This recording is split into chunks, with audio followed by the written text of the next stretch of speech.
नमस्ते बच्चों, स्वागत है एक बार फिर से मेरा YouTube channel study with MG में। और आज जो हम अध्ययन करने जा रहे हैं क्लास 12 से राजनीति विज्ञान पाठ्य पुस्तक, और हमारा आज का टॉपिक है आतंकवाद पर केंद्रित है आज का हमारा टॉपिक।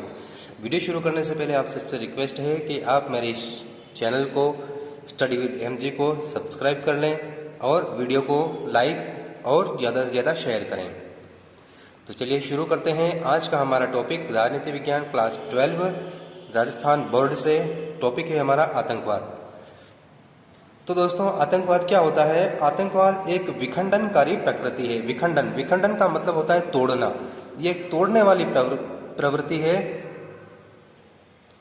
जो लोगों को एक दूसरे से तोड़ती है, एक दूसरे से दूर करती है अलग अलग आधार पर, और सर्वाधिक हिंसक मनोवैज्ञानिक युद्ध प्रणाली इसको कहा जाता है। मनोवैज्ञानिक यानी कि मनुष्य के जो मन है, जो विचार है, उनको प्रभावित किया जाता है बहुत ही खतरनाक तरीके से, ताकि वो अपने साथी नागरिकों से भी और अपनी सरकार, अपने प्रशासन से भी उसमें क्या अलगाव उत्पन्न हो जाए। तो ये इस तरह की एक हिंसक युद्ध प्रणाली है। हिंसा का इसमें खुलकर इस्तेमाल किया जाता है। लोगों को मारना, डराना, धमकाना, बम विस्फोट करना है ना, गोली चलाना और लोगों को मारना, निर्दोष नागरिकों को और सुरक्षा बलों को निशाना बनाना। तो दोस्तों आगे चलते हैं।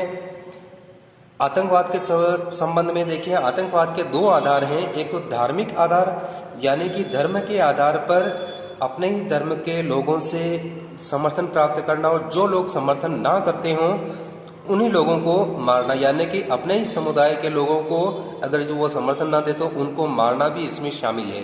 तो एक तो ये धार्मिक आधार हो जाता है और दूसरा जातीय आधार हो जाता है इसी आधार पर।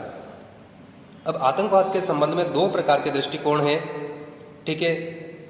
एक तो वो जो इसको सपोर्ट नहीं करते हैं वो इनको कहते हैं आतंकवादी, इनकी हरकतों की वजह से, ठीक है। जो इनकी कार्यवाहियाँ होती है, इनकी कार्यवाहियों को देख करके कुछ लोग तो इनको आतंकवादी कहते हैं और कुछ लोग इनको स्वतंत्रता सेनानी कहते हैं, ठीक है।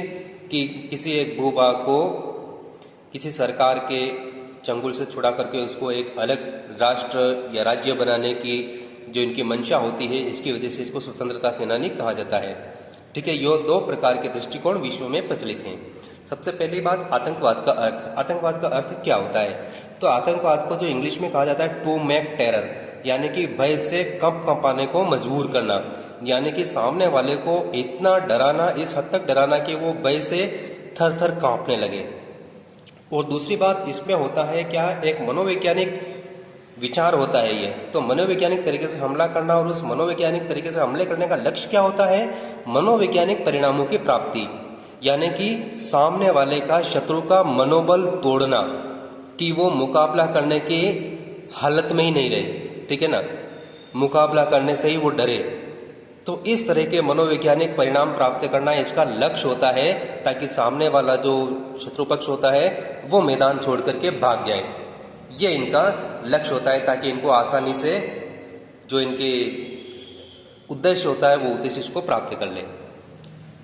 तो देखिए बच्चों, दोस्तों, कोई भी व्यक्ति होता है या व्यक्ति समूह होता है, अगर उसके मन में कोई नाराजगी है और सामने वाले से उसकी कोई डिमांड है, सरकार से, प्रशासन से अगर कोई डिमांड है, मांग है, तो मांग, किसी भी तरह की मांग को रखने के दो तरीके होते हैं। एक तो अहिंसक तरीके से मांग रखना, शांतिपूर्वक तरीके से, जिसमें आंदोलन, धरना, प्रदर्शन, रैलियां, ज्ञापन देना संबंधित अधिकारियों को, ये चीजें इसमें शामिल होती है। तो इसको कहते हैं अहिंसक आंदोलन, ठीक है। जबकि आपके आसपास शहर, गांव, क्षेत्र में जो है ये आंदोलन, शांतिपूर्ण आंदोलन, धरना, प्रदर्शन चलते रहते हैं, सभी जानते हैं इस चीज को। और मांगे रखने का दूसरा तरीका होता है हिंसा के द्वारा, हिंसा करना, तोड़ फोड़ करना, जान माल की क्षति पहुंचाना, है ना, सार्वजनिक और निजी संपत्ति को नुकसान पहुंचाना, ठीक है। तो इस वाली जो गतिविधि है, ये वाली जिसमें हिंसा शामिल होती है, इसको आतंकवाद की श्रेणी में रखा जाता है। और ज्यादातर ये किस तरह की मांग होती है? जो अनुचित मांगे होती है। उन अनुचित मांगों को पूरा करने के लिए, क्योंकि अनुचित मांगों को प्रशासन पूरा नहीं करता है, क्योंकि प्रशासन या सरकार अगर के सामने अगर किसी भी प्रकार की डिमांड होती है तो उसे नफा नुकसान दोनों दृष्टि से देखती है। और अगर ये मांगे अगर ज़्यादातर जन समुदाय के हित में होती है तो उसके ऊपर विचार करती है। लेकिन अगर एक समुदाय का समर्थन करती है, दूसरे समुदाय का जो है विरोध करती है, ऐसी मांगे हो तो उन मांगों को सरकार नहीं मानती है। तो इस तरह की मांगों को पूरा करने के लिए हिंसा का सहारा लिया जाता है। तो इस तरह का जो कार्यवाही होती है उसको आतंकवाद की श्रेणी में रखा जाता है। ठीक है, क्लियर। अब चले आगे। आतंकवाद का अर्थ क्या होता है कि जब कोई व्यक्ति या व्यक्ति समूह अपनी अनुचित मांगों को पूरा कराने के लिए, पूर्ति के लिए व्यापक स्तर पर हिंसा आधारित नकारात्मक प्रयास करता है।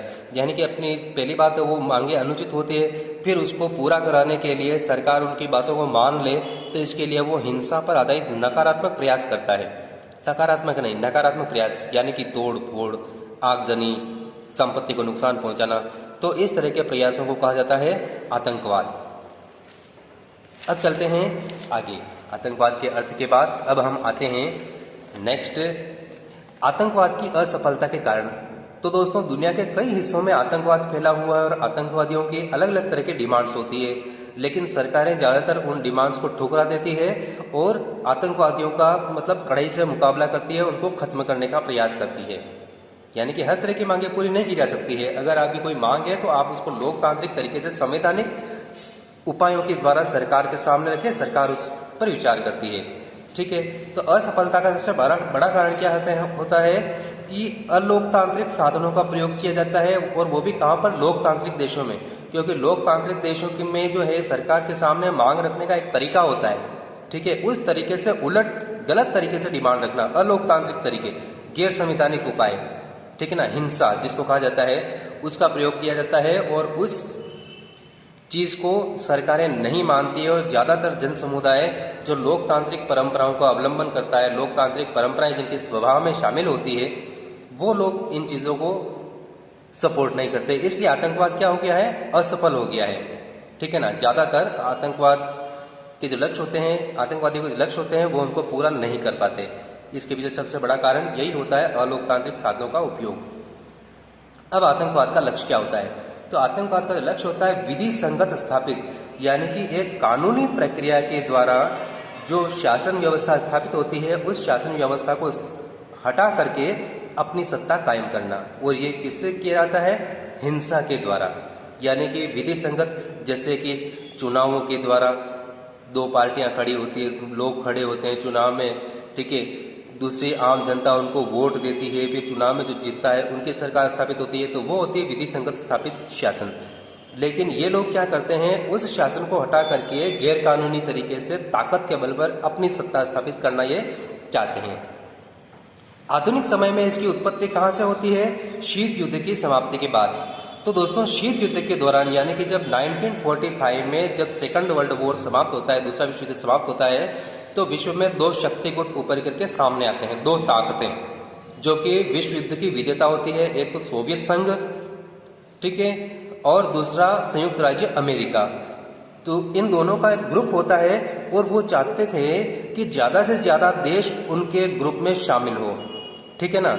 और ये दोनों ग्रुप में इतना कंपटीशन था कि वो आपस में तो युद्ध नहीं करते थे, लेकिन दूसरे देशों के बीच में वो युद्ध करवाते थे, ठीक है। और किसी देश में अगर कोई सरकार है तो उस सरकार को हटा करके वहाँ पे अपनी सरकार, यानी कि ऐसी सरकार स्थापित करते थे जो उनको सपोर्ट कर सके, ठीक है।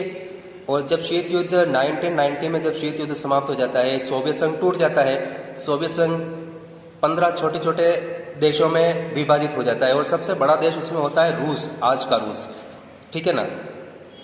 तो उसके बाद क्या है कि शीत युद्ध के दौरान दोनों ही शक्ति गुटों के जो सर्वेसर्वा थे, यानी कि अमेरिका और सोवियत संघ, ये दूसरे देशों को हथियार बेच रहे थे, आर्थिक सहायता दे रहे थे, और उसके बदले में जिन देशों को सहायता देते थे उनसे अलग अलग तरह की उनके सामने शर्तें रखते थे और शर्तें मनवाते थे। अब जब शीत युद्ध समाप्त हो गया तो अब अपने ये हथियार कहाँ बेचे? तो ये लोग क्या है कि दूसरे देशों में आतंकवादी गतिविधियों को बढ़ाते हैं, ठीक है ना। खासतौर से संयुक्त राज्य अमेरिका, वो चाहता है कि दुनिया के लगभग हर देश में ऐसी सरकार हो जो उसका सपोर्ट करे, और जो सरकार उसका सपोर्ट नहीं करती है उस देश में उस सरकार के खिलाफ आतंकवादी गुटों को, विरोधी गुटों को बढ़ावा दिया जाता है, उनको हथियार दिए जाते हैं, सहायता दी जाती है, ठीक है ना। ताकि उनके हथियार बनाने वाली फैक्ट्रियां चलती रहे, हथियार बिकते रहे दुनिया के देशों में, दो देशों के बीच में तनाव कायम रहे, जैसे भारत और पाकिस्तान के बीच में तनाव कायम रहे। तनाव कायम रहेगा तो दोनों को अपनी सुरक्षा की चिंता रहेगी, सुरक्षा की चिंता रहेगी तो वो अपने लिए नए नए हथियार खरीदेंगे। तो क्या होगा, इन विकसित देशों की, डेवलप्ड कंट्रीज की जो हथियार बनाने वाली फैक्ट्रियां हैं वो चलती रहेगी। ठीक है ना। कुल मिलाकर के इनका मेन मोटो ये होता है। अब आतंकवाद के इतिहास की बात करें तो प्राच्य साम्राज्यों में, यानी कि प्राचीन साम्राज्यों के द्वारा, यानी कि जब राजा महाराजाओं के बड़े बड़े साम्राज्य हुआ करते थे तो वो लोग अपने विरोधियों को दबाने के लिए या उनको खत्म करने के लिए मतलब बहुत ही घिनौनी से घिनौनी हरकतें वो करते थे। लोगों को अलग अलग तरीके से, खौफनाक तरीके से उनको मारना, ठीक है, फिर उनको देश छोड़कर भागने के लिए मजबूर करना, तो अलग अलग तरीके के खतरनाक तरीके ये इस्तेमाल करते थे। अब बात करते हैं आतंकवाद का वैश्विक परिदृश्य क्या है, आज विश्व में इसकी स्थिति क्या है, आतंकवाद कहां पर है, ये देखते हैं हम। तो देखिए दोस्तों, शीत युद्ध काल के दौरान सोवियत संघ विरोधी अमेरिका की नीति इसका सबसे बड़ा कारण था। ठीक है, उदाहरण के लिए देखा जाए तो यूएसएसआर, यानी कि यूएसएसआर सोवियत संघ को शॉर्ट में कहा जाता है, तो उसके विरुद्ध तालिबान का समर्थन और सहायता। तालिबान कहां पर था, आप सभी जानते होंगे, अफगानिस्तान। अफगानिस्तान में पहले एक बादशाह की हुकूमत थी। ठीक है, उस बादशाह के खिलाफ क्या है, तालिबान नाम के आतंकवादी संगठन को खड़ा किया। ठीक है, तो उससे सुरक्षा के लिए उसने क्या किया, वहां की सरकार ने सोवियत संघ की सेना को अफगानिस्तान में बुलाया। तो सोवियत संघ और तालिबान के जो आतंकवादी थे उनके बीच में युद्ध हुआ और उस युद्ध में तालिबान ने सोवियत संघ की सेना को हरा दिया। ठीक है, और इस पूरे प्रकरण में तालिबान को सपोर्ट किसने किया, अमेरिका ने। अमेरिका ने उनको हथियार दिए, आर्थिक सहायता दी, जिसके बल पर तालिबान ने सोवियत संघ को वहां से हटा दिया और अफगानिस्तान में अपनी सत्ता स्थापित की। बाद में क्या होता है कि अमेरिका के वर्ल्ड ट्रेड सेंटर पर जब आतंकवादी हमला होता है और आतंकवादियों को सौंपने की बात, यानी कि वो आतंकवादी छुपे हुए थे, उनका लीडर ओसामा बिन लादेन जो छुपा हुआ था वो अफगानिस्तान में था उस वक्त, तो डिमांड की कि लादेन को उसको सौंप दिया जाए। जब उसने नहीं सौंपा तो अमेरिका ने वहां पे हमला किया और तालिबान को सत्ता से हटा दिया। ठीक है, और जब ये तालिबान जब वहां पे पैर पसार रहा था तो डायरेक्ट तो अमेरिका वहां जा नहीं सकता था, तो उसने पाकिस्तान के रास्ते तालिबान तक हथियार पहुंचाए, सहायता दी। अब जब अफगानिस्तान में तालिबान की सरकार बन गई जो पाकिस्तान को भी सपोर्ट करती थी, तो अब पाकिस्तान ने सोचा कि अगर वो अफगानिस्तान में सफल हो सकता है तो भारत में सफल क्यों नहीं हो सकता। तो पहले वो आतंकवादी अफगानिस्तान में भेज रहा था, अब उनका मुंह उसने मोड़ दिया भारत की तरफ। तो सबसे पहले पंजाब और बाद में कश्मीर में उसने आतंकवादियों को समर्थन देना शुरू किया। जब कोई देश, जैसे अमेरिका अफगानिस्तान में करता है, पाकिस्तान भारत में करता है, जब कोई देश किसी दूसरे देश में आतंकवाद को बढ़ावा देता है तो उसको कहा जाता है राज्य प्रायोजित आतंकवाद या राज्य समर्थित आतंकवाद। ठीक है, और आतंकवाद का जो लक्ष्य होता है उस लक्ष्य तक पहुंचने के लिए धर्म का सहारा लिया जाता है। ठीक है, यानी कि आतंकवादी जिस धर्म के होते हैं वो धर्म के आधार पर उस क्षेत्र में रहने वाले लोगों का समर्थन प्राप्त करने की कोशिश करते हैं ताकि राजनीतिक स्वार्थ और जो उनके मंसूबे या लक्ष्य या जो उद्देश्य होते हैं उनको वो पूरा कर सके। चलिए आगे चलते हैं, यहां तक क्लियर। देखो, एक देश के द्वारा दूसरे देश में या विरोधी देश में, यानी जैसे उदाहरण के लिए देखा जाए सिंपल तरीके से जिसमें आप समझ सकें, तो जैसे एक देश जैसे मान ले कि पाकिस्तान, दूसरे देश मान ले भारत जो उसका विरोधी देश भी है पाकिस्तान का। ठीक है, तो भारत में वो अपने रणनीतिक और राजनीतिक लक्ष्यों की प्राप्ति के लिए अराजनीतिक उपाय अपनाना। अराजनीतिक उपाय, राजनीतिक उपाय क्या होते हैं, राजनीतिक उपाय होता है कि दोनों सरकारें और सरकारों के प्रतिनिधि, राष्ट्रपति, प्रधानमंत्री, बड़े बड़े ऑफिसर आमने सामने बैठ करके जो भी समस्या होती है उस समस्या को हल करे। ये तो होता है राजनीतिक। लेकिन जब ये चीज़ नहीं चलती है तो वो अराजनीतिक, यानी कि आतंकवादियों को बेच करके वहाँ पे मतलब गैरकानूनी गतिविधियां करता है, तोड़-फोड़ की गतिविधियां करता है, लोगों को मारना, निर्दोष लोगों को। तो इस तरह के अराजनीतिक उपाय अपनाते हैं, जैसे आतंकवाद, अलगाववाद, इनको समर्थन करना, प्रोत्साहन देना और सहायता देना।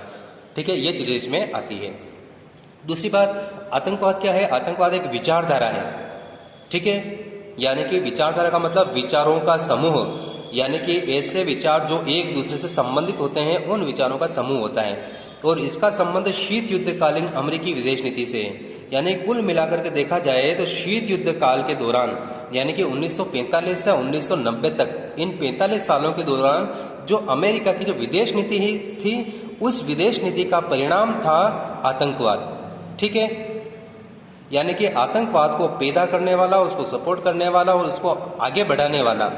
ठीक है, आज दुनिया में कहीं पर भी आतंकवाद है तो उसके पीछे कहीं न कहीं अमेरिकी विदेश नीति है, जो शीत युद्ध काल के दौरान उसने अपनाई थी और आज भी वो अपना रहा है अपने विरोधी देशों में, जैसे ईरान, इराक, ठीक है ना, सीरिया, लीबिया, इन देशों में।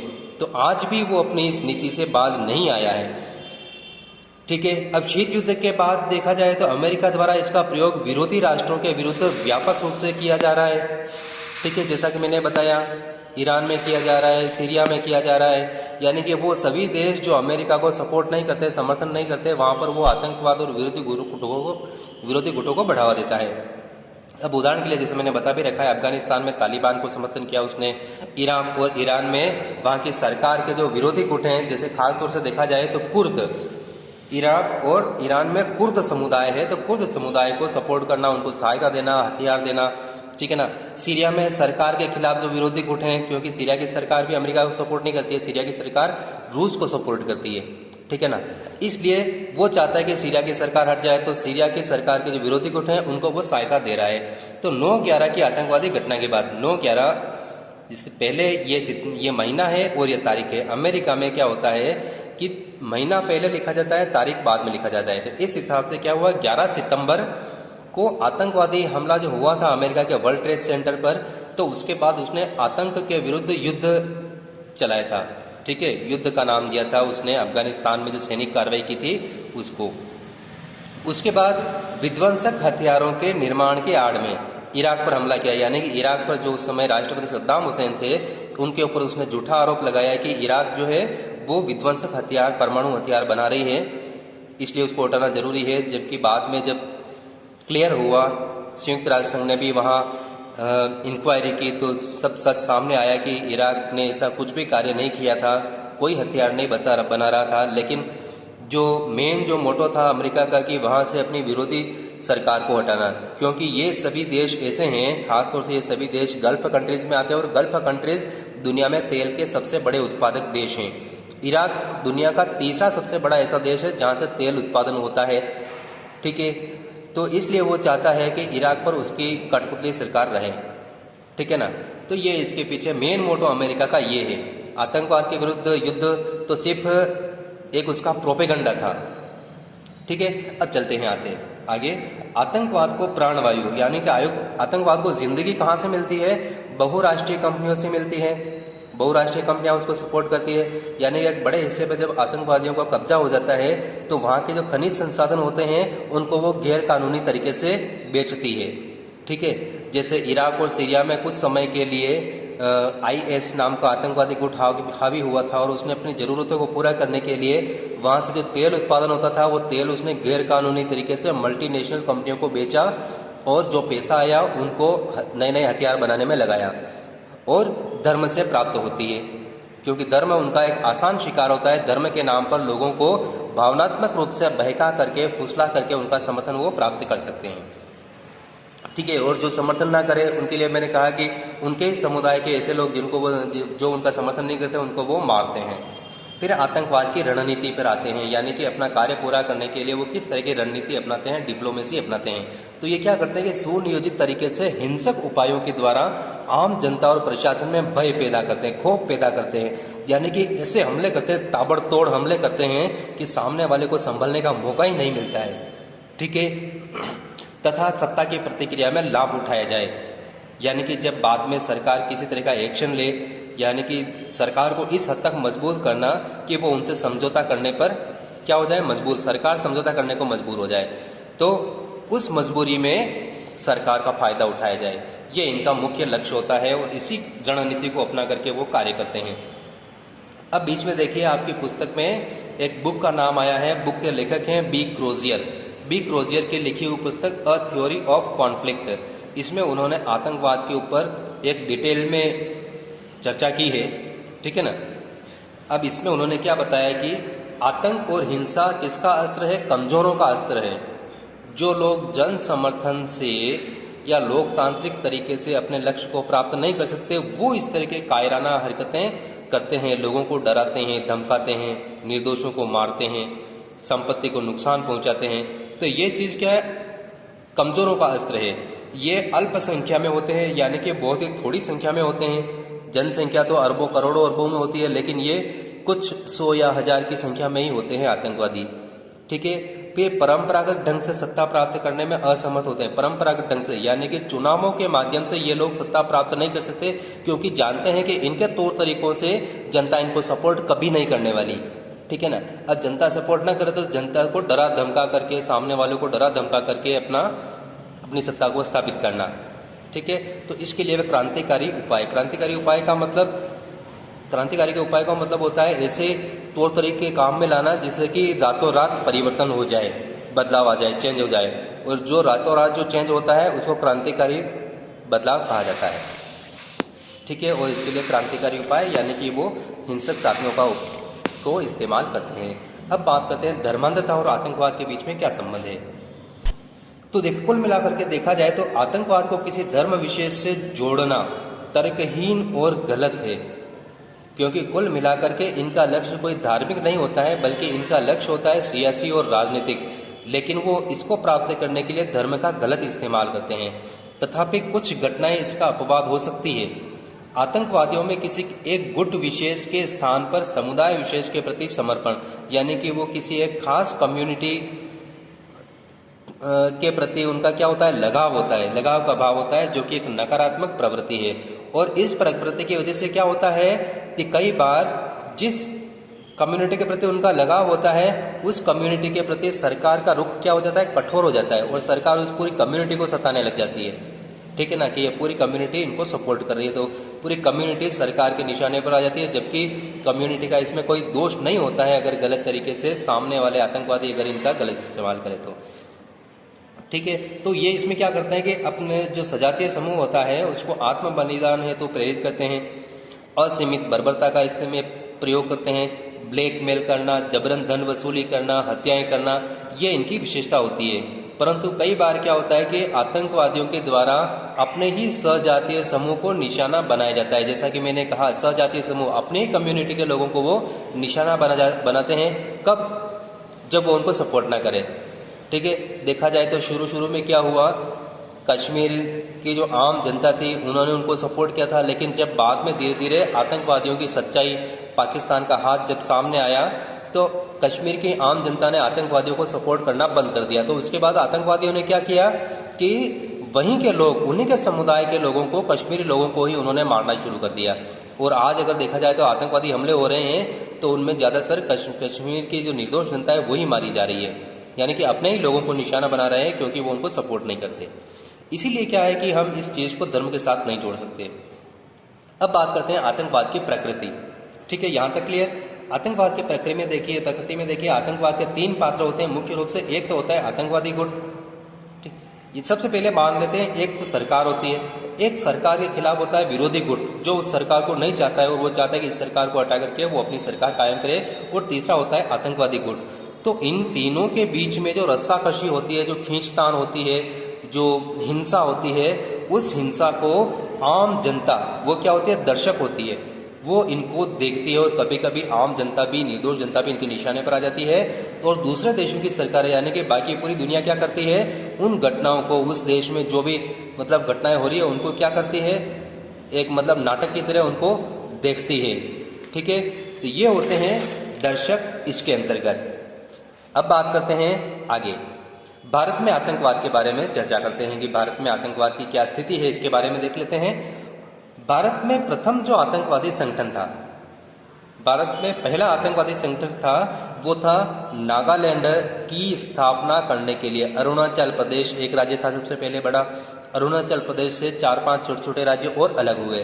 तो जब अलग नहीं हुए थे, नागालैंड अलग नहीं हुआ था, ठीक है ना, तो उस समय नागालैंड की स्थापना के लिए एक आतंकवादी संगठन सामने आया था जिसका नाम था आगामी जापू फिजो नागा नेशनल काउंसिल। इनकी डिमांड थी कि नागालैंड को एक अलग देश बनाया जाए। फिर बाद में इन्होंने अलग देश बनाने की मांग छोड़ दी और भारत के अंदर ही, ठीक है, एक नए राज्य की मांग पर वो सहमत हो गए। ठीक है, सरकार और नागा विद्रोहियों के बीच में समझौता हो गया और सरकार ने नागालैंड राज्य की स्थापना कर दी। ठीक है, इसके बाद इसका काम समाप्त हो गया। सबसे पहले सर्वप्रथम पूर्वोत्तर, जो कि ये नाम दिया हुआ है नागालैंड की स्थापना को लेकर, इसके बाद पंजाब कश्मीर में आतंकवाद स्थापित हुआ तथा वर्तमान में कई राज्यों में नक्सलवाद अभी है, ठीक है। और पूर्वोत्तर की अलगाववादी घटनाएं, आज भी पूर्वोत्तर में अलगाववादी घटनाएं होती है। पूर्वोत्तर का मतलब नॉर्थ ईस्ट के स्टेट, अरुणाचल, असम, मणिपुर, नागालैंड, मिजोरम, ये जो है वो नॉर्थ ईस्ट के स्टेट में पूर्वोत्तर राज्यों में आते हैं। तो इन राज्यों में आज भी कहीं कहीं ऐसी घटनाएं होती है और नक्सलवाद तो है ही। नक्सलवादियों की जो खबरें हैं वो आजकल समाचार पत्रों में आती ही रहती है।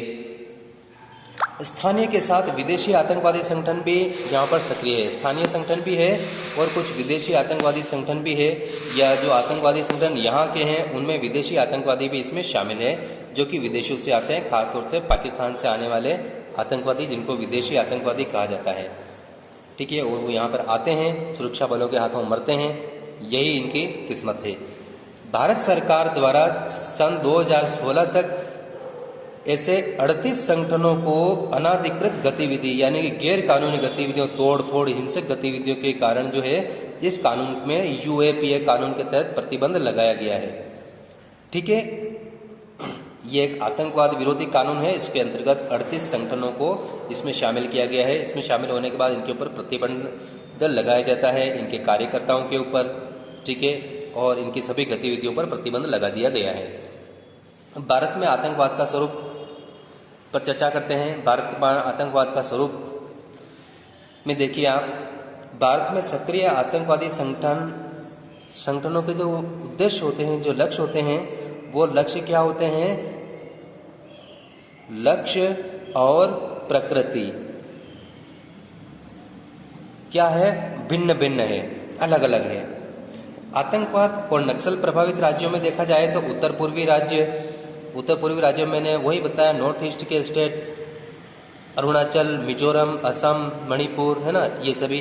फिर सीमांत राज्य जो सीमा पर स्थित है, जैसे कि कश्मीर, पंजाब, है ना, ये जम्मू कश्मीर, पंजाब, आंध्र प्रदेश, छत्तीसगढ़, झारखंड, उड़ीसा, बिहार, बंगाल और उड़ीसा, ठीक है। इन राज्यों में क्या है, यहाँ से लेकर के यहाँ तक इनमें क्या है? नक्सलवाद है। फिर कश्मीर व पंजाब के आतंकी संगठनों को धार्मिक आधार पर जनाधार प्राप्त है। धार्मिक आधार पर क्योंकि ज़्यादातर आतंकवादी जो है इन राज्यों में रहने वाली जो बहुसंख्यक जनता है उनके समुदाय से है, तो कभी कभी वहाँ की जनता इनको धार्मिक आधार पर समर्थन करती है। वैसे अब इस प्रवृत्ति में कमी आई है, ठीक है ना। अब यहाँ की जनता आतंकवादियों को सपोर्ट नहीं करती है, क्योंकि आतंकवादियों का मुख्य जो उनकी विचारधारा क्या है, फिर उनको सपोर्ट करने वाले कौन हैं, ठीक है ना, इनके पीछे पाकिस्तानी विदेशी हाथ, वो सारी चीज़ें सामने आ गई है। जो अब क्या है, अब लोग इनका समर्थन करने से दूर हैं। अब इसमें ज़्यादातर क्या है, विदेशी धन और हथियार भी प्राप्त होता है इन लोगों को, ठीक है। विदेशों से धन मिलता है इनको, हथियार मिलते हैं, और इन राज्यों के युवाओं को धन, हथियार, प्रशिक्षण और दुष्प्रचार युवाओं को धार्मिक वैचारिक आधार पर भ्रमित करने में पड़ोसी देश की मुख्य भूमिका है। जैसे कि मैंने बताया कि पड़ोसी देश जो है धर्म के नाम पर यहाँ के युवाओं को बहकाते हैं और आतंकवादी गतिविधियों में शामिल करने का प्रयास करते हैं। इन राज्यों में प्रमुख रूप से निर्दोष नागरिकों, सेना, पुलिस तथा सरकारी मशीनरी को लक्ष्य बनाया जाता है। यहाँ के निर्दोष नागरिकों पर हमला किया जाता है, सेना और पुलिस यानी कि प्रतिरक्षा तंत्र पर हमला किया जाता है, और सरकारी मशीनरी यानी कि सरकार के जो अधिकारी होते हैं, कर्मचारी होते हैं, कार्यालय होते हैं, उनको निशाना बनाया जाता है, उनको नुकसान पहुँचाया जाता है, तोड़ फोड़ की जाती है, ठीक है। पूर्वोत्तर के आतंकी संगठनों का लक्ष्य समुदाय विशेष को बनाया गया है। पूर्वोत्तर में जो आतंकवादी संगठन है वो किसी एक खास कम्युनिटी को निशाना बनाते हैं, ठीक है, उनके खिलाफ हिंसा करते हैं। बंगाल, उड़ीसा, आंध्र प्रदेश, छत्तीसगढ़, महाराष्ट्र और बिहार जैसे राज्यों में नक्सलवादी समूह सक्रिय है। आतंकी गतिविधियों में मुख्यतः स्थानीय आतंकी संगठन भी इनमें शामिल हैं। तस्कर, माफिया गिरोह, कट्टरपंथी और विदेशी एजेंसियों की भूमिका भी इसमें पाई जाती है। कई बार विदेशी एजेंसियां, विदेशी गुप्तचर एजेंसियां वो भी जो है इनमें शामिल पाई जाती है, वो इनको सपोर्ट करती है आर्थिक रूप से, और अस्त्र शस्त्रों के आधार पर भी इनको सपोर्ट करती है। सांप्रदायिकता तथा पृथकतावादी आतंकवादी तीनों में अंतर्क्रिया चलती रहती है। सांप्रदायिकता यानी कि सांप्रदायिक घटनाओं का यदि अगर समय पर त्वरित समाधान नहीं किया जाता है तो जो सांप्रदायिक हिंसा के जो शिकार होते हैं वो लोग, प्रथमतावादी गतिविधियों में शामिल लोग और आतंकवाद में शामिल लोग, ठीक है, इन तीनों में क्या है अंतःक्रिया चलती रहती है, जिसकी वजह से क्या होता है कि सांप्रदायिकता और पृथकतावादी जो गुट होते हैं वो धीरे धीरे आतंकवाद के रास्ते पे आगे चलने लगते हैं। तो इन दो चीज़ों का सरकार को, प्रशासन को समय रहते त्वरित समाधान करना चाहिए और जो इसमें दोषी लोग होते हैं उनको तुरंत पकड़ करके सख्त से सख्त सजा दी जानी चाहिए, ताकि निर्दोष युवा न्याय की आस में जब उनको न्याय नहीं मिलता है तो वो क्या होता है, व्यथित होकर के इस तीसरे रास्ते पर चले जाते हैं। तो उनको इस रास्ते पर जाने से रोकने के लिए, उनको एक दिलासा देने के लिए कि कानून और न्याय उनके साथ है, उनको न्याय मिलेगा, ठीक है ना। तो ये क्या होता है कि अगर सही तरीके से और शीघ्र समाधान नहीं होता है तो उसका परिणाम क्या होता है कि सांप्रदायिकता के पृथकतावादी और आतंकवादी स्वरूप में रूपांतरण यानी कि उसमें बदलने की आशंका प्रबल हो जाती है। फिर देखिए, नक्सलवादी गिरोह का लक्ष्य पृथकतावाद से भिन्न होता है। नक्सलवादी जो है कुछ एक खास डिमांड्स को लेकर के अपनी गतिविधियों को करते हैं। ये भी जो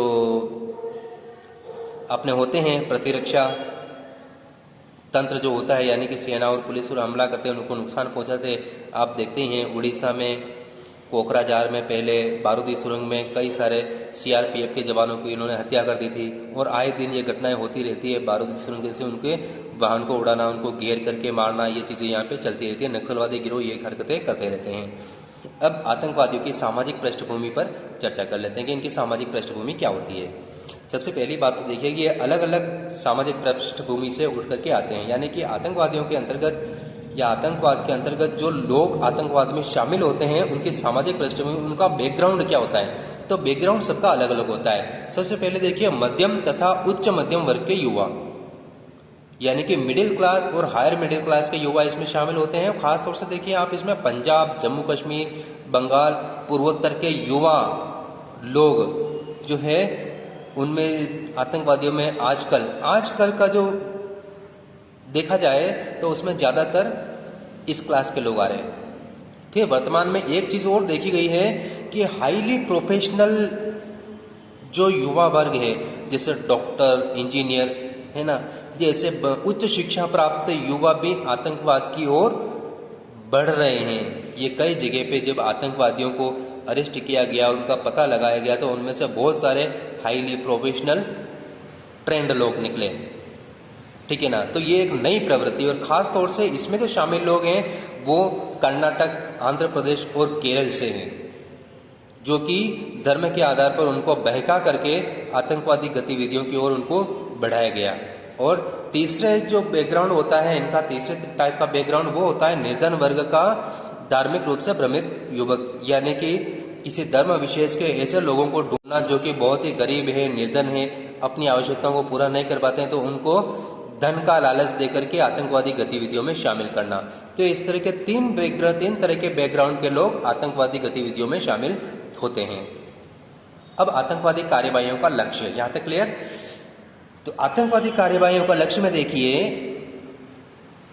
क्या होता है। सबसे पहली बात, सुनियोजित तरीके से, यानी कि प्री प्लान तरीके से पहले से पूरी योजना बना करके क्या करते हैं, प्रमुख केंद्र और संस्थानों को लक्ष्य बना करके हमला करते हैं। यानी कि उनके जो टारगेट के सेंटर है, किस जगह को टारगेट बनाना है, सेना के ऑफिस को टारगेट बनाना है, या पुलिस थानों को निशाना बनाना है, बड़े बड़े सरकारी संस्थानों को निशाना बनाना है, तो पहले से लक्ष्य होता है कि कहाँ पे हमला करना है। तो ये होता है कार्यनीतिक लक्ष्य, इसको कहते हैं। फिर देखिए सेकंड, आतंकी और आतंकी घटनाओं की आगे बढ़कर जिम्मेदारी लेना, बढ़ चढ़कर, यानी कि जहाँ पर भी बम विस्फोट किया, आतंकवादी गतिविधि की, इन्होंने हिंसक घटना की, तो आगे बढ़ करके उसकी जिम्मेदारी लेते हैं कि हाँ भाई ये हमने किया है। और ये किसके माध्यम से लेते हैं, समाचार चैनलों के माध्यम से, पत्र पत्रिकाओं के माध्यम से, अखबारों के माध्यम से ये न्यूज़ देते हैं कि भाई ये हमला हमने किया है, ठीक है। ये रणनीतिक लक्ष्य होता है। और दूसरा रणनीतिक लक्ष्य होता है आतंकवादियों के द्वारा सोशल मीडिया में स्वयं की नायक वाली छवि प्रस्तुत करना, स्वयं को हीरो बना करके पेश करना, जैसे फेसबुक, व्हाट्सएप के माध्यम से, यूट्यूब के माध्यम से, जो सोशल मीडिया होता है उसमें अपने आप की जो है वीडियो रिकॉर्डिंग कर करके कि हमने जो है ये काम ये क्यों इसलिए किया है या उसलिए किया है, ठीक है ना।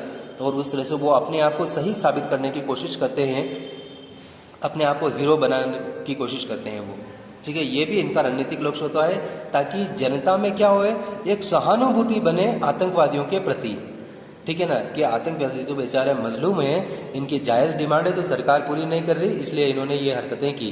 ठीक है ना, ताकि सहानुभूति प्राप्त हो, ये इनका रणनीतिक लक्ष्य होता है। और मूल लक्ष्य क्या होता है इनका, मेन जो एम होता है इनका वो होता है सत्ता से लाभ प्राप्त करना, सरकार से लाभ प्राप्त करना।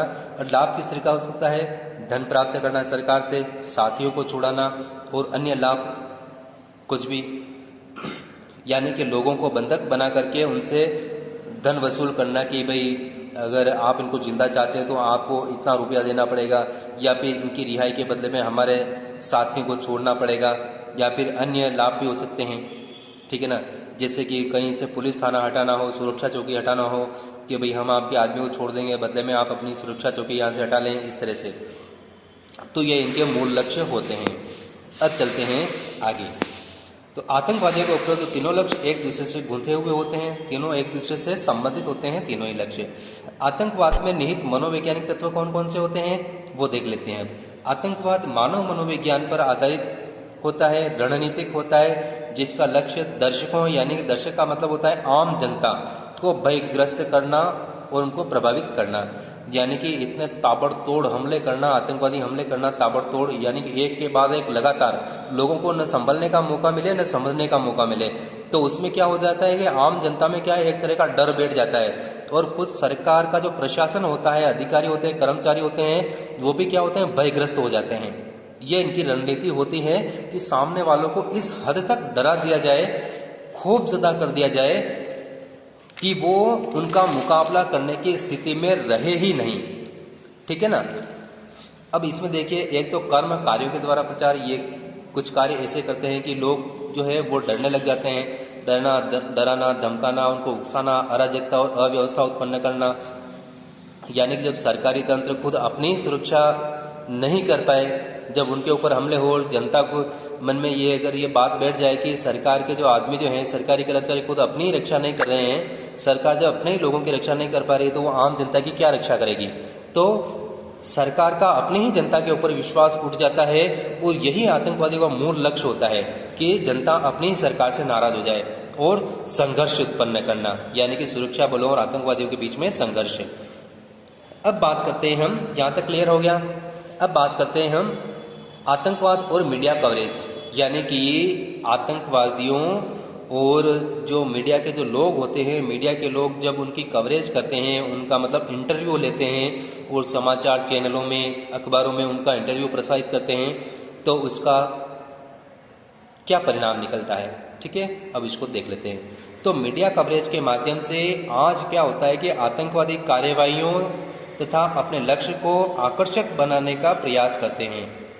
ठीक है, यानी कि मीडिया कवरेज के माध्यम से आतंकवादी क्या करते हैं कि वो जो कार्यवाही करते हैं, आतंकवादी जो काम करते हैं, उस काम के पक्ष में और अपनी जो डिमांड होती है, मांग होती है, उसको आकर्षक बनाने का वो प्रयास करते हैं कि हमारी मांग जायज़ है, सरकार नहीं मान रही है, इसलिए हम इस तरह की कार्यवाही कर रहे हैं। ठीक है ना, यानी कि अपने आप को सही साबित करने की कोशिश करते हैं इनके माध्यम से। ठीक है, दूसरी बात, तकनीकी माध्यमों के प्रयोग से, यानी कि टेक्निकल जो मीडियम्स होते हैं, ठीक है ना, जैसे सोशल मीडिया, इनके प्रयोग से आतंकवादियों के प्रति घृणा के स्थान पर, यानी कि अब आजकल क्या है, आतंकवादी इन चीज़ों का इस्तेमाल भरपूर तरीके से करने लगे हैं, सोशल मीडिया का इस्तेमाल। तो उसकी वजह से जहां पहले आम जनता आतंकवादियों से नफरत करती थी, अब क्या हो रहा है, उसके स्थान पर आम जनता में सहिष्णुता का भाव उत्पन्न हो रहा है। अब वो आतंकवादियों को उतना मतलब नफरत नहीं करते उनसे। ठीक है, दूसरी बात, अब कहीं आतंकवादी घटनाएं होती है तो लोग उस खबर को पढ़ते भी नहीं, उस खबर को देखते भी नहीं। तो एक तरह से क्या होता है, अलगाव का भाव आम जनता में। ठीक है ना। तो इस प्रकार का अगर कवरेज होता है, आतंकवादियों का कवरेज होता है, तो उससे क्या होता है, बेखौफ कवरेज और रिपोर्टिंग से तथा उसे मिलने वाले महत्व से, यानी कि जब आम जनता भी आतंकवादियों के इंटरव्यूज़ को ध्यान से देखती है, पढ़ती है, तो उसमें क्या है कि वैसे ही कार्य करने की लालसा उत्पन्न होती है। मान लिया जाए 2 आतंकवादी गुट हैं, एक आतंकवादी गुट इस तरह से काम कर रहा है, मीडिया में आ रहा है, तो उससे क्या उसको प्रसिद्धि मिलती है। तो उसको मिलने वाली प्रसिद्धि से क्या होता है कि दूसरे आतंकवादी गुट को भी क्या है प्रोत्साहन मिलता है, तो फिर वो भी क्या करते हैं कि वैसी ही आतंकवादी घटना करते हैं और फिर उसी तरह से अपनी रिपोर्टिंग करवाने का प्रयास करते हैं, जनता के सामने मीडिया के माध्यम से जाने का प्रयास करते हैं ताकि उनको भी प्रसिद्धि मिले। तो इस तरह की लालसा उनमें उत्पन्न होती है।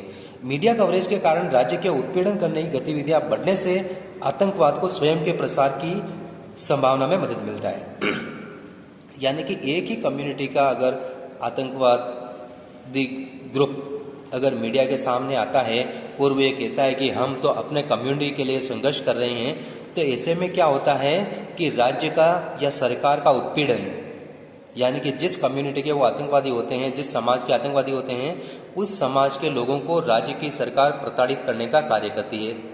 अब प्रताड़ित करती है तो उससे क्या होगा, आतंकवादियों को अपनी बात को साबित करने का मौका मिल जाता है कि देखो हम कह रहे थे कि सरकार हमारे लोगों को, हमारे धर्म वालों को दबाने की कोशिश कर रही है, उनके साथ अन्याय कर रही है, ठीक है ना। तो उनको एग्जाम्पल देने का मौका मिल जाता है कि देखो हम झूठ नहीं बोल रहे हैं, सरकार आपके खिलाफ कार्रवाई कर रही है, आपको सता रही है। तो ऐसे में क्या होगा कि आतंकवादियों को और ज़्यादा सपोर्ट मिलेगा। पहले जो सपोर्ट नहीं मिल रहा था, कुछ लोग सपोर्ट नहीं कर रहे थे, वो भी क्या करेंगे, धीरे धीरे आतंकवाद के सपोर्ट में आ जाएंगे, आतंकवादी गतिविधियों में शामिल हो जाएंगे। तो इससे क्या होता है कि राज्य के उत्पीड़न को बढ़ावा मिलता है। तीसरी बात, आम जनता में भाव शून्यता, यानी कि अब वो क्या करेगी कि आतंकवादी घटनाएं जो होती है, बम विस्फोट होते हैं, लोग मरते हैं, तो लोग जो होते हैं उस खबर को पढ़ते भी नहीं, ठीक है ना। देख लिया वहाँ, चलो ठीक है, तो रोज की बात है, ठीक है, आए रोज होता रहता है, क्या करना है, इस तरह वाली वो भाव शून्यता की स्थिति बन जाती है। और चौथी बात, मीडिया कवरेज से बंदियों तथा अपराध व्यक्तियों को जान का खतरा उत्पन्न होता है, यानी कि आतंकवादी जिन लोगों को बंदी बनाते हैं, अब जरूरत से ज़्यादा मीडिया कवरेज अगर होगा तो जिन व्यक्तियों को बंदी बनाया गया है उनकी सुरक्षा खतरे में आ जाएगी। और ऐसे में क्या होगा कि आतंकवादी उन बंदियों को मार करके अपना पिंड छुड़ाने का प्रयास करते हैं, जान छुड़ाने का प्रयास करते हैं कि मार के फेंको इनको तो और भागो यहाँ से, ठीक है ना। तो ऐसे में जो बंदी लोग होते हैं उनकी जान को खतरा उत्पन्न होता है। अब देखते हैं इसका परिणाम, यानी कि जो मीडिया कवरेज जो मिलता है आतंकवाद को और आतंकवादियों को, उसका परिणाम क्या होता है। एक तो डर पैदा होता है, यानी कि लोगों में डर पैदा होता है कि सरकार जो है हमारी सुरक्षा करने में नाकाम है, ठीक है। दूसरी बात, प्रशासन को बेबस, लाचार और पंगु बनाना, यानी कि ताबड़तोड़ हमले करके प्रशासन पर, कर्मचारियों पर, सेना पर, पुलिस पर ताबड़तोड़ हमला करके उनको एकदम से बेबस और लाचार बना देना, ठीक है।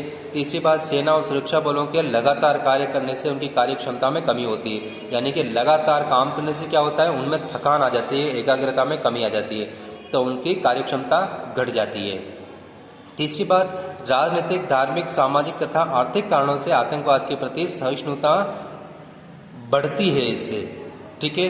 यानी कि जब वो मीडिया के सामने आकर के अपना पक्ष रखते हैं और उसको सही साबित करने की कोशिश करते हैं तो लोगों में उनके प्रति सहिष्णुता उत्पन्न होती है। फिर आम जनता में भाव शून्यता, जैसे मैंने कहा कि जब रोज की बात हो जाती है इस तरह की घटनाएं तो आम जनता उस पर ध्यान नहीं देती है, ठीक है। तो वो होती है भाव शून्यता और उससे जीवन की सच्चाई की है। तो रोज रोज की होने वाली घटनाएं, जैसे कि रोज एक्सीडेंट हो रहे हैं, लोग मर रहे हैं, रोज लोग मर रहे हैं एक्सीडेंट में, तो वो वाली चीज़ इसमें हो जाती है कि क्या करना है ना। चलिए आगे चलते हैं, यहाँ तक क्लियर। अब देखिए, आतंकवादी समूह के दो तरह के मकसद होते हैं, यानी कि जो अपनी गतिविधियाँ करते हैं और मीडिया कवरेज जो करते हैं। मीडिया कवरेज करने के पीछे दो मकसद होते हैं, उनके दो उद्देश्य होते हैं कि वो मीडिया के सामने क्यों जाते हैं, सोशल मीडिया का इस्तेमाल क्यों करते हैं। तो इसके पीछे दो मकसद होते हैं। सबसे पहली बात, हिंसा के माध्यम से मीडिया को आकर्षित करना, ठीक है ना। जहाँ पे हिंसा की आतंकवादी घटना हुई, लोगों को मारा गया, वहाँ पर क्या करेंगे, मीडिया के लोग, समाचार चैनलों के लोग वहाँ जाएंगे, घटना को कवर करेंगे, ठीक है। तो वो लोग वहाँ पे जाते हैं, तो पहली बात मीडिया को आकर्षित करना। दूसरा, भय और आतंक का माहौल करना, पैदा करना, ठीक है ना, भय और आतंक का माहौल बनाना। यानी कि जब बड़े पैमाने पर आतंकवादी घटना होती है तो लोगों में, प्रशासन में क्या होता है, भय का माहौल उत्पन्न हो जाता है, ठीक है ना। तो उसका परिणाम क्या निकलता है फिर जब भय का माहौल उत्पन्न होता है। तो सबसे पहली बात, ये गिरोह अपनी मांगों और एजेंडे के प्रचार में सफल हो जाते हैं।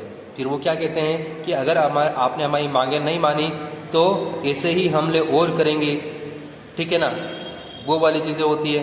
फिर मांगों को पूरा करने का दबाव पैदा होता है, यानी कि जब आम जनता में जब इस तरह की बात जाती है तो जनता भी क्या कहती है कि भाई आप जो वो कह रहे हैं वो उनको दे दो, अगर उनको आतंकवादी अपने साथियों को छुड़ाना है तो आप उनको छोड़ दो, या जो मांग रहे हैं उनको दे दो ताकि हमारी जान तो छूटे।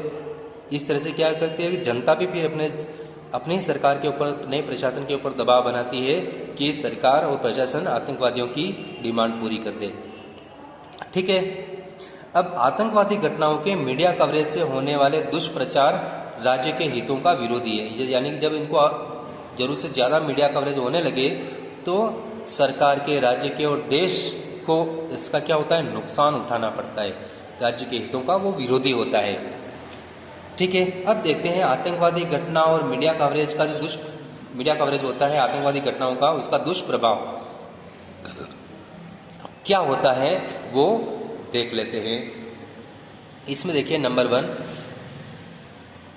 जिन गुटों को मीडिया कवरेज से मतलब प्रसिद्धि मिलती है, जैसे किसी एक आतंकवादी ने कोई घटना करी और वो मीडिया के सामने आ गया, ठीक है, और उसका जो मतलब बहुत ज़्यादा मतलब वायरल हो गया उसका वीडियो, ठीक है ना, वो तो प्रसिद्ध हो जाएगा। तो ऐसे में क्या होगा, दूसरे आतंकवादी और आतंकवादी गुटों को भी क्या होगा, उनको भी प्रोत्साहन मिलेगी और प्रेरणा मिलेगी कि वो भी ऐसे भी हैं, वो भी इसी प्रकार की हरकतें करें, बड़ी बड़ी हरकतें करें, बड़े बड़े कांड करें। ठीक है, तो उनको क्या मिलता है, प्रोत्साहन मिलता है उससे। ठीक है, ताकि बाद में उनको भी प्रसिद्धि मिले। दूसरी बात, आतंकियों द्वारा धार्मिक और सांप्रदायिक आधार पर सस्ती लोकप्रियता हासिल करना, यानी कि धर्म के आधार पर एक धर्म के लोगों को, कम्युनिटी विशेष को ये संदेश पहुंचाना, उनके वहाँ तक उनको एक मैसेज पहुंचाना कि देखो हम तुम्हारे लिए अपनी जान दे रहे हैं, ठीक है ना, सरकार तुम्हारे पर अत्याचार कर रही है, हम तुम्हारे लिए, तुम्हारी सुरक्षा के लिए हम सरकार से लड़ रहे हैं, सामने वाले दुश्मनों से लड़ रहे हैं, इसलिए आप हमें सपोर्ट करो। तो वो इस आधार पर क्या है, धर्म के आधार पर और जो कम्युनिटी के आधार पर उनसे समर्थन और लोकप्रियता वो प्राप्त करते हैं। फिर विभिन्न गुटों में प्रभाव बढ़ाने के लिए प्रतिस्पर्धा प्रारंभ होती है। जब एक गुट को प्रसिद्धि मिलती है सोशल मीडिया में आने के लिए, तो उसके जैसे जो दूसरे गुट होते हैं उनमें भी क्या होता है, एक कंपटीशन चलता है, और उस कंपटीशन में क्या होता है, हिंसा को और बढ़ावा मिलता है, क्योंकि हर गुट क्या करेगा, बड़े पैमाने पर हिंसा करेगा ताकि वो ज़्यादा से ज़्यादा लाइमलाइट में आए, वो ज़्यादा से ज़्यादा मीडिया कवरेज के अंतर्गत आ जाए। फिर आतंकवादी समूह के द्वारा मीडिया चैनलों पर नियंत्रण स्थापित होने की आशंका। कई बार देखा जाता है कि कोई एक आतंकवादी गुट जो होता है वो किसी एक खास अखबार या किसी एक खास मीडिया चैनल को ही वो इंटरव्यू देता है, किसी एक चैनल को ही, ठीक है ना। तो इसे में क्या होता है कि अप्रत्यक्ष तरीके से उस मीडिया चैनल को भी ये लगने लगता है कि भाई ये आतंकवादी गुट तो जो है अपने को ही बुलाता है, ठीक है ना, ये अपने को ही भाव दे रहा है। तो अप्रत्यक्ष रूप से उस मीडिया चैनल पर क्या होता है, उस आतंकवादी समूह का क्या हो जाता है, कंट्रोल हो जाता है। फिर बाद में हो सकता है इनके बीच में साठ-गांठ भी हो जाए, तो इस तरह से ये आशंका इसमें प्रबल हो जाती है। फिर प्रशासनिक कार्यकुशलता क्षयग्रस्त का मतलब वो काम करना बंद कर देती है, ठीक है ना, सही तरीके से काम नहीं कर पाती। जब इस तरह से चारों तरफ से उसके ऊपर अगर दबाव बन जाए, मेंटली प्रेशर में आ जाए, तो वो लोग क्या करें क्या न करने वाली स्थिति में आ जाती है और कुछ भी काम करने लायक वो नहीं रहते, ठीक है। तो उनकी कार्यकुशलता धीरे धीरे खत्म हो जाती है। अब इसका निष्कर्ष क्या है, जो आतंकवाद का जो टॉपिक हमने देखा है उस निष्कर्ष में देखिए डेविड फोमकिन का जो कहना है, एक राजनीति शास्त्री है जो कि आतंकवाद पर बहुत बड़ा रिसर्च भी किया है इसने। तो इनका जो कहना है कि हिंसा आतंकवाद का प्रारंभ, परिणाम और अंत है, यानी कि हिंसा जो होती है वो आतंकवाद को जन्म देती है, ठीक है। फिर इसका परिणाम भी हिंसा में होता है, ठीक है। जब आतंकवाद उत्पन्न होता है तो वो क्या करता है, हिंसा करता है, तो हिंसा इसका परिणाम हो जाता है, और उसका अंत भी हिंसा होता है, यानी कि आतंकवाद का अंत भी हिंसा के द्वारा ही होता है। सुरक्षा बल जो है अपनी कार्यवाहियों में उन आतंकवादियों को उड़ा देते हैं, ठीक है। तो तीनों स्थान पे, प्रारंभ में, परिणाम में और अंत में, हिंसा इसमें मेन चीज़ होती है। फिर दूसरी बात देखा जाए तो आतंकवाद वर्तमान में विश्व शांति का सबसे बड़ा शत्रु है, यानी कि आज जो है आतंकवाद ग्लोबल बन चुका है, यानी कि दुनिया के हर देश में किसी न किसी रूप में आतंकवाद पाया जाता है। तो विश्व शांति के लिए सबसे बड़ा शत्रु है, यानी कि दो देशों के बीच में कई बार जो है आतंकवादी घटनाओं की वजह से युद्ध की नौबत आ जाती है। जैसे भारत और पाकिस्तान में कई बार जब होता है कि भारत में आतंकवादी हमले होते हैं तो बॉर्डर पर तनाव हो जाता है, सेना का जमावड़ा हो जाता है, यानी कि एक युद्ध की संभावनाएं कायम करना भी इनका एक लक्ष्य होता है। ठीक है, इसके अंत के लिए भी वैश्विक स्तर पर अपने हानि लाभ से ऊपर उठकर सभी देशों को सम्मिलित प्रयास करना होगा। यानी कि जब आतंकवाद ग्लोबल हो चुका है, पूरे विश्व में फैल चुका है, तो इसका पूरे विश्व से एक साथ सफाया करने के लिए जरूरी है कि दुनिया के सभी देश मिलकर के एक साथ आए। ठीक है, और एक साथ मिलकर के संयुक्त रूप से सम्मिलित रूप से आतंकवाद के खिलाफ कार्यवाही करे।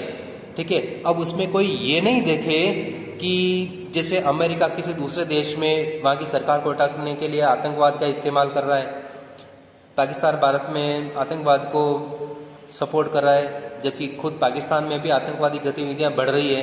तो ऐसे में क्या है कि वो ये नहीं देखे कि शत्रु देश में या सामने वाले देश में मैं अपना फायदा प्राप्त करने के लिए वहाँ पे आतंकवाद बढ़ा रहा हूँ, तो उसको दूसरे देशों में अपना मतलब फ़ायदा हासिल करने के लिए जो वो काम कर रहे हैं गलत तरीके से, वो भी उनको बंद करना होगा। यानी कि हर तरीके से आतंकवाद को अपने फायदे के लिए इस्तेमाल करना भी उनको बंद करना होगा।